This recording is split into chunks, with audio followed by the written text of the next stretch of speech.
Julia Seeger, our health editor, is with me. And Julia, tell us just what is scoliosis and how many people suffer from it?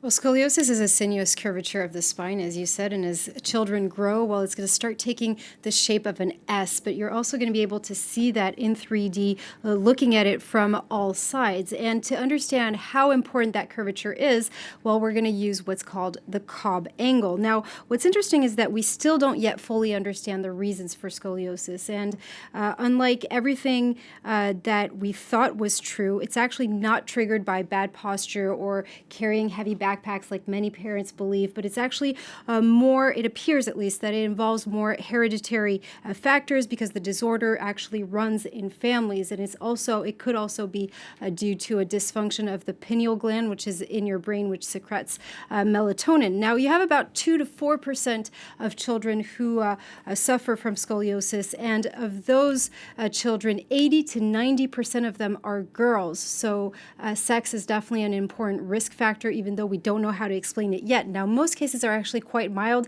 and can be asymptomatic for a really long time. This is why early diagnosis is very important. But some of them actually worsen as the child grows, and it can be very disabling indeed. What happens is that if you have a severe spinal curve, it can reduce the amount of space within your chest, and hence your lungs are having a harder time to function properly. So I suppose one of the most important questions is, how do you detect it? Well, there's actually a very simple test that you can do at home with your kids. You're going to ask them to lean forward with their legs straight and put together, and they're going to put their hands in between their knees. It's a test called the Adam test. You're going to place yourself behind them, and you're going to be watching their back. And there's 2 signs to watch out for. So the first one is you're maybe going to see that there's an abnormal curve, as you can see here on the diagram. But also, if you're watching them from behind, if they're standing up, you may see a gap on the side of their chest in between their arm and their chest. That's also a sign to look out for. And if you do see that, then it is maybe important to make an appointment with a pediatrician to have a perhaps more in-depth examination. And then they will, of course, focus on how to treat this. Exactly, and that all depends on the degree of the curvature. When it's weak, well, you could just be monitored for several years. If it's a little bit more severe, then it's recommended to wear a cast. And the casts that we have today are incredible. You can put them on like T-shirts. So they're thermoformed. I mean, it's nothing like what we had a couple of years ago.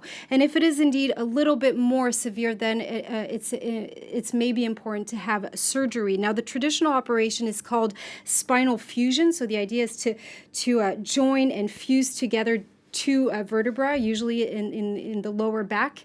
But the problem with that is that the correction is very good, but at the same time, it's a very invasive surgery, and you tend to lose a little bit of flexibility in your spinal cord. Now, there's a new technique. It's called vertebral body tethering, VBT, and it's actually quite revolutionary. Now, when you have a scoliosis, what happens is that your vertebrae here, it's usually a rectangle, but your right side of the vertebra tends to grow faster than your left side, which in the end will tend to create that curve. When you wear a corset, it's gonna straighten up a little bit your spinal cord, but it's not going to change the actual shape of your vertebra. Now, this new technique called VBT is actually quite revolutionary because you're going to put a cord on the side of on the longer side of the vertebrae to stop it from growing. But because the child is still growing after that, well, the left side will keep on growing, and it's going to come back to a rectangular shape. So you're really